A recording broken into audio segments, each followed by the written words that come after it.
twabonaabona ku nsi kuno nga tewali nsonga lwaki okitegeera eyo tuveeyo. Here comes the story ya mulwadde waffe Mishi.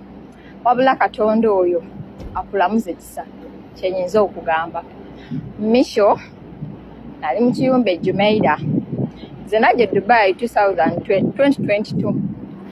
Dubai yanchunya agent yanziba sente zange n'atanfunira mulimu nankasuka ebweru nga ngeze mu overstay teyakoma okwo passport yange n'agitwala. Nali ndaba nnyo Myrium si ye Misho ku YouTube ne ku TikTok nga amufollowinga. Lwali olwo ng'alangirira atwala abaana e Uganda abafunira pass out, abatalina passport abafunira. Munange nga nzirayo namba ya Misho ngamba ayi Mukama owulidde essaala yange nzire ewaka. Omuyindi yali anshunya mu kiyumba gye ndi, omuyindi yali ambonyaabonya nga ngamba kanzire ewaka nkooye.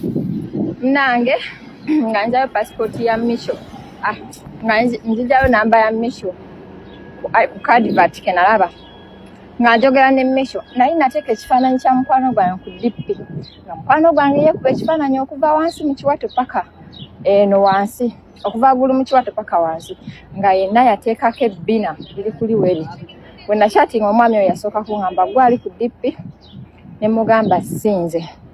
Netwogera ne mugamba njagala kudda aka siina passport ndi mu overstay. N'aŋŋamba tekirina buzibu within 2 weeks ojja kubozza ewaka. N'ambuulira ssente. By that time nali siina ezo ssente ze yaŋŋamba naye ngambulako emyezi 3 ngambulako ennaku 3 ofune salary. Ne mugamba mpaayo ennaku 3 ofune salary wange nyongere ku ssente ze nnina zigwe ezo ŋŋambye.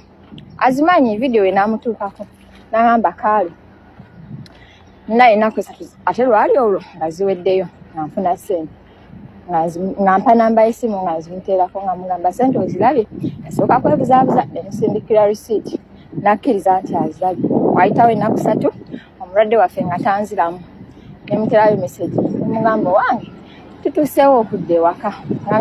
Yaŋŋamba tanzijukira ne mugamba nze bundi ne musindikira shatisi n'agamba nkujjukira ozise gwali ku DP akafaananyi kaali kakyaliyo. Ne mugamba sinze n'agamba nsindikira ebifaananyi bye ne musindika ekifaananyi kyange kiramba. Nze ndi muwala mutini muwanvu siina kabina kazi wattu. N'agamba omuntu ali ku DP mulala ate gwe njogera naye mulala mwamusibyeko embeera embi lwaki? Kale singa gwali ku DP singa wadde adda ewaka naye kati raba kuba wandibadde ovayo gy'oli gy'obonaabonera n'ojja wano ewange n'enkola ku bintu byo. Ne mugamba pass out yo ekolera balina obubina abatalina obubina tekola ogiteeka mu system tefuluma lwakuba omuntu talina kabina. N'aseka ne ŋŋamba nno n'asaaga nenziramu ne wayitawo ennaku era nenziramu ne mushaatinga. N'aŋŋamba nze sikujjukira nenziramu ne musindika ekifaananyi kyange ne shatisi. N'aŋŋamba ate ekizibu si gwali ku DP nga kyalemeddeko. Ne mugamba Misho singa wali okuba akalanga ako wandigambye. Nzizaayo abaana ebweru abatalina passport abatalina byogera abali mu overstay naye ng'olina akabina jangu nga wakula bulungi ng'oyimiridde. So sizaayo baana nga tewakula bulungi nga tolina kabina ng'oli eyo wooti.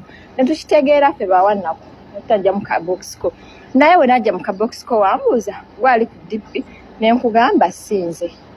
Lwaki tewaŋŋambirawo nti oba tolina kabina totawaana? Ne tuyombamu awo. Misho yansekerera n'aŋŋamba ekaseera omanye Dubai kyeki. Sente zange n'azirya nakaaba bannamwe nakaaba amaziga naye nga siina kyakuzza.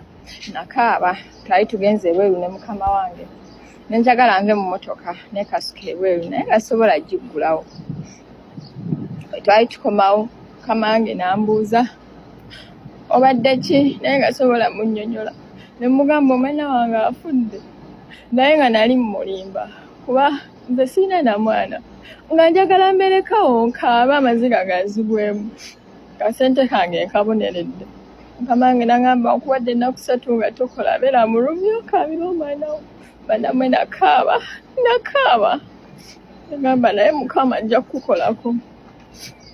Nange ennaku 3 zaggwako nziramu shatinga omulwadde waffe nga yamulookinga ensirika. Gyebaleko andabera mpuliriza kibi nnyo ekya muganda waffe ono Israel bamuyita Micho Israel. Kibi nnyo okubeera nga alumizibwa era nga ayita mu mbeera ey'obulumi obwo oba ey'obulwadde bw'ayitamu okubeera nga bumugoyeza nebbanga. Abamu bagamba butwa, abamu bagamba bulwadde bulala. Katwongere kumusabira bamikwano. Abadde muvubuka atabadde na buzibu ku TikTok wano. Mbadde simutera nnyo kumulaba mu mbeera ya ntalo. Tabadde muntu awalampa abantu, abadde yeekolera content we nga yeekolera bibye. Nze muganda wange kinyinza okugamba nkusindikira saala osuuke obulumi obwo bw'oyitamu. Mukama akwongere ekisa akuwangaaze obeerewo, naye ng'embeera y'obulwadde yo si nnungi. Bamikwane ennaku zino abantu balwala, twongere kubeera beegendereza, tetulyalya buli wamu, tubeere bantu beegendereza nkiddamu. Ate tusabirigane tubeere nga ekyamazima tuwangaala, kubanga tetulina kufa nga tuli baana bato. Obulwadde si bulungi, obulwadde tebwetaaga kwesembereza. Era nze mbasabidde mwenna Mukama abakuume muleme kubeera nga mufa nga mukyali baana bato. Mukama abaagazisa obulamu, abawangaaze, musanyukire mu bulamu, musanyuke, mubeerewo, mulabe ku mirembe ena mu maaso. Mulabe ku mirembe ng'ena mu maaso, ozaale abaana n'abaana bazaale abaana n'abaana. Otuuke nga bakuyita taata, naye ng'akuyita taata muzzukulu wa nakana, nga waliwo nakabiri, nakasatu ne nakana, at least oba owangadde. Mukama abankuumire. Muganda waffe Israel, nkusindikire saala Mukama abeere nga akusuusa, atoddewo obeere mulamu ddala. Baagala nnyo.